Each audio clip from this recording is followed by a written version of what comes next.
Imagine a continent teeming with life. Before the Nina, the Pinta and the Santa Maria, before the muskets and the missionaries, before the flags were planted and the maps were drawn, this land was already ancient, already storied, already home to tens of millions of people living in some of the most sophisticated civilizations the world had ever seen. We call them the first Americans. But to the people who built cities in the Mississippi Valley, carved roads through the Sonoran Desert, and debated law beneath the long houses of the Northeast, they were simply home. This is their story. And it begins not in 1492, but more than 15,000 years before Columbus was born. The first arrival around 15 to 20,000 years ago, during the last ice age. Sea levels across the planet dropped dramatically. The Bering Sea, the cold stretch of water separating modern-day Russia from Alaska, shrank to reveal a land bridge nearly 1,000 miles wide. Scientists call it Beringia. Across this frozen corridor, small bands of hunter-gatherers followed the megafauna mammoths, giant bison, mastodons southward into an entirely unknown world. They had no maps, no compass, no idea what lay ahead. They simply followed the animals. And in doing so, they discovered a continent. Within a few thousand years, their descendants had spread across 2 continents from the Arctic tundra to the tip of Tierra del Fuego at the bottom of South America. It is one of the greatest migrations in human history, and it happened in complete silence, unrecorded, unmapped, and for centuries, almost entirely forgotten. By around 3000 BC, 5,000 years ago, the descendants of those first migrants had done something remarkable. They had domesticated crops. Maize, what we call corn, was cultivated in what is now Mexico and spread northward over centuries. Squash, beans, sunflowers, an agricultural revolution, independent of anything happening in Europe or Asia, quietly transformed North America. Villages became towns, towns became cities, and the continent that Europeans would one day call the New World was in fact extraordinarily, breathtakingly old. Great civilizations. Cahokia, the city at the center of the world, stand at the edge of what is now East St. Louis, Illinois, and look east. You are standing at the edge of what was, in the year 1100 C, one of the largest cities on the entire planet. Cahokia, a city of between 10 and 20,000 people at its height, larger than London at the same period. It sat at the confluence of the Missouri, Illinois, and Mississippi rivers, the crossroads of an entire continent's trade networks. Copper from the Great Lakes, shells from the Gulf of Mexico, mica from the Appalachian Mountains. All of it flowed through Cahokia. At its center rose Monk's Mound, a hand-built earthen pyramid covering 14 acres at its base and rising 100 feet into the sky. It took generations to build. Millions of baskets of earth carried by hand, tamped down layer by layer into an enduring monument to human ambition and collective will. The Mississippian culture that built Cahokia spread across the American Southeast and Midwest. They built ceremonial centers, practiced sophisticated agriculture, and maintained trade routes stretching thousands of miles. And then around 1350 C, possibly due to drought, political instability, or environmental collapse, Cahokia was abandoned. By the time Europeans arrived, the city was empty. The mound still stood. Nobody could explain who had built it.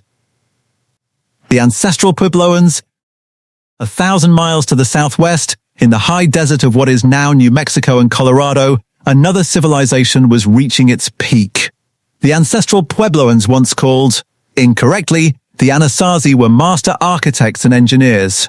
At Chaco Canyon, they constructed a complex of multi-story stone buildings that would remain the largest structures in North America until the 19th century. The Great House of Pueblo Bonito stood 4 stories tall and contained over 600 rooms. But what truly sets Chaco apart is its intentionality. The buildings were precisely aligned to solar and lunar cycles. Roads wide, straight, engineered roads radiated out from Chaco Canyon for hundreds of miles, connecting outlying communities in a vast regional network. This was not a random settlement. This was a planned, coordinated civilization with astronomical knowledge, long-distance communication, and architectural sophistication that rivals anything in the medieval world. By the 1300s, prolonged drought forced the ancestral Puebloans to abandon their Great Canyon cities and relocate. Their descendants, the Hopi, Zuni, Acoma, and other Pueblo peoples, survive to this day.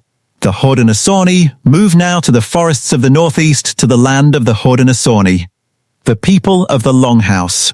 We know them today as the Iroquois Confederacy. Sometime between 1450 and 1600 CE historians debate the exact date 5 nations locked in generations of brutal warfare did something almost miraculous. They made peace. Guided by a leader known as the Great Peacemaker and through the oratory of a man named Hiawatha, the Mohawk, Onondaga, Cayuga, Oneida, and Seneca nations came together under the great law of peace, the Guyana-Shagoa. This was not merely a peace treaty, it was a constitution, a system of governance that divided power among the nations, guaranteed certain rights to individuals, and created a council where decisions were made by consensus. Leaders could be removed by the clan mothers if they abused their power. War required agreement across nations. When Benjamin Franklin studied different models of government in the 1750s, he studied the Haudenosaunee Confederacy. The democratic ideals embedded in the Iroquois Great Law left a mark on the thinking of America's founders that historians are still working to fully understand. A continent of diversity, Cahokia, Chaco, the Haudenosaunee. These are only 3 stories from a continent of thousands. By 1491, the year before Columbus sailed, an estimated 50 to 100 million people lived in the Americas. North America alone was home to between 5 and 10 million people, speaking hundreds of distinct languages, practicing hundreds of different religions, living in every kind of landscape from frozen tundra to tropical coast. There were the Kwakwaka-Wakwo of the Pacific Northwest, whose potlatch ceremonies redistributed wealth across entire communities. The Mandan of the Great Plains, who built circular lodges and cultivated gardens along the Missouri River. The Muskogee of the Southeast, whose chiefdoms maintained complex political hierarchies. The Chinook, the Comanche, the Lenape, the Cherokee, the Ojibwe.